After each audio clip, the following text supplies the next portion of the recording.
In this video, I'm going to show you how to join two squares together using a really similar technique to how we edged our squares. You will need your crochet hook, a pair of scissors, and your two squares that have had the crochet edge added. As you can see, one of my squares has a contrasting yarn and the other has the main colour yarn. You want to start with your one square on your left and one square on your right. The one on the left should have the long tail from your crochet edge trailing between the two squares. This is what you'll use to join them. You're going to pick up your crochet hook and find the bottom left stitch on your crochet slip stitch edge of your right hand square. Okay, so the left corner of your right hand square, and insert the tip of your hook through. You're then going to find the bottom right corner of your left hand square and insert your hook through. Make sure you don't split your stitches like I have done here, which is where you, instead of going through the loop, you split the yarn in half. You should have two stitches, one from your right hand and one from your left hand square on your crochet hook. You're going to take the long tail, loop over the crochet hook and pull through both of those loops that were on the needle. Give it a good tighten so it's nice and neat in that corner. Now, just as you did when you were edging your square, you're going to find the first stitch on the right hand square and then the first stitch on the left hand square.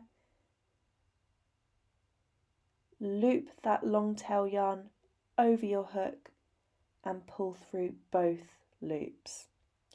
So it's very similar to the edge stitch that you've already done, apart from you're taking a loop from both sides, so from your left square and your right square, rather than just the knitted stitches on the left hand side of the square. So pull those through. And you can see we're starting to get that really nice knit style stitch here that we have up the side of our squares. You'll also notice that this join tends to cover most of the crochet edge. That's okay, it means if it was a little bit messy, it's going to look lovely and neat. You could even use a different colour to join than you did to edge. It's entirely up to you. You could create some really beautiful effects with this technique. One thing that you want to be careful of as you're crochet joining your squares is that you're matching up the crochet edge trim stitches side by side. So what you don't want is a mismatch. So if you were on, for example, the 5th edge trim stitch on one side but the 7th on the other, you'd end up not having your squares fitting particularly well. So you just want to be a little bit careful of that, but work your way all the way up towards the top of your squares.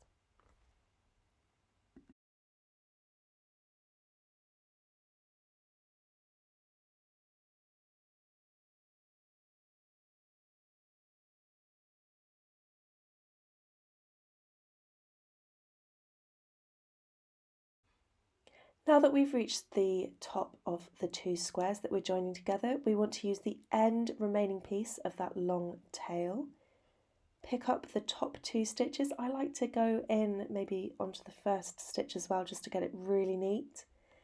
Pull through, so you can see that's fitting really nicely together.